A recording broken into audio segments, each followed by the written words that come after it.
Hi, my name is Jason Clark and I run at JTC Turning on Instagram and jtcturning.com online, my website.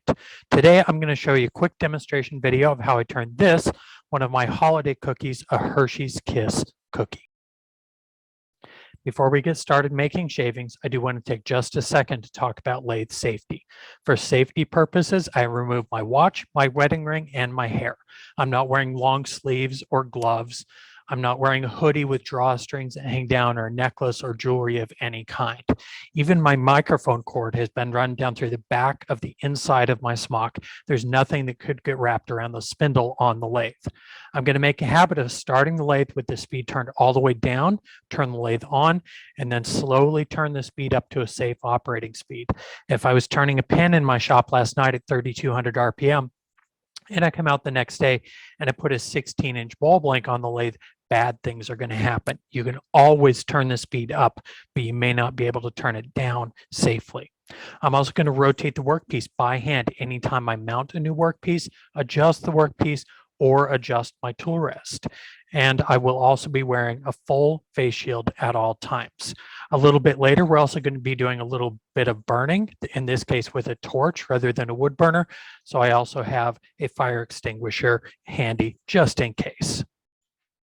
We're going to start by turning the Hershey's Kiss first. That's important because we're going to use the diameter of the kiss to turn a recess in the cookie later on.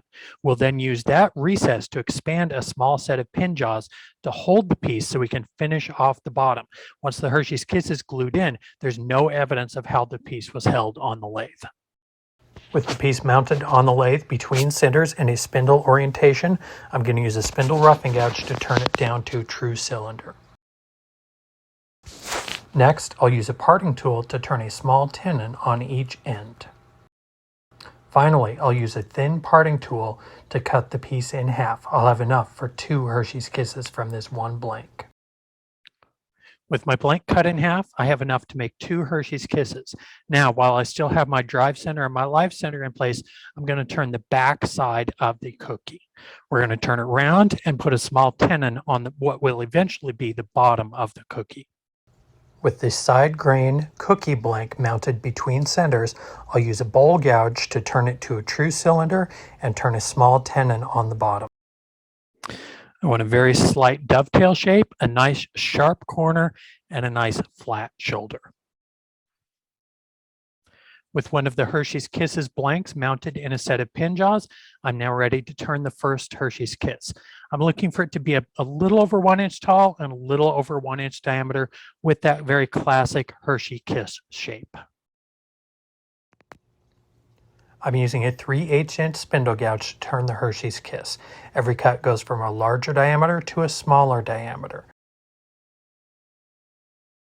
I'm using a piece of Monkeypod, but you could use something like walnut or any other chocolate colored wood.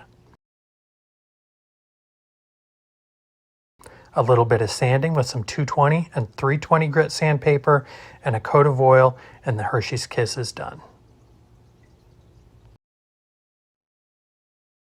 With the Hershey Kiss complete, it's now time to start working on the cookie. We're going to work on the top side first. We'll do some basic shaping and some contouring on the top. We'll turn a recess for our Hershey's Kiss to fit into, do a little bit of sanding, and then we'll flip it over so we can work on the back side. Using a 1/2 inch ball gouge, I'm going to use a bevel rubbing push cut to face off the front of the blank, and then a series of pull cuts and shear scrapes to do the actual shaping. With the basic shape of our cookie complete, now we need to turn a small recess that the Hershey's Kiss will fit into. We'll also use that recess to expand our pin chuck to reverse the piece to finish off the bottom. Using a 1/4 inch diamond-shaped parting tool, I'm cutting straight in to form the recess to fit the Hershey's Kiss. This is also the recess we'll use to reverse the piece to finish off the bottom. There we go. That's pretty much a perfect fit. It'll be glued in, so it doesn't have to be absolutely perfect. Now, I went a little bit larger diameter there than I thought I was going to. So I've lost a little bit of the contour on the top. So I'm going to do a little bit of reshaping on the top of the cookie, and then we'll be ready to do a little bit of sanding and then turn it over and finish the bottom. A couple more shear scrapes and pull cuts with a 1/2 inch bowl gouge, and we're ready to sand. A little bit of 220, a little bit of 320, and then we're ready to flip it over and finish the bottom. Now that we're sanded smooth, it's time to take it out of this chuck, put it on a set of pin jaws, expand into that recess that we just turned, and finish the bottom, including that little bit of browning that you get on the bottom of a cookie to give us that realistic look. Back to the 1/2 inch bowl gouge to form the bottom side of the cookie and turn away that tenon we used earlier. A series of push cuts, pull cuts, and shear scrapes will finish off the bottom of the piece. A little bit of sanding to get rid of that transition between the front and the back side, a little bit of sanding on the back, and then we're ready for the torch. I'm using a MAP gas torch to burn the bottom side of the cookie, but you could just as easily use propane. If you've gone a little bit too far, just sand it back. A little spot of 2-part epoxy in the center secures the Hershey's Kiss. You could also use super glue. There we go. A fun little holiday turning, a realistic Hershey Kiss cookie with the realistic burn marks on the bottom for that added touch of realism. Hope you enjoyed it. Hope you had fun, and hope to see you again sometime.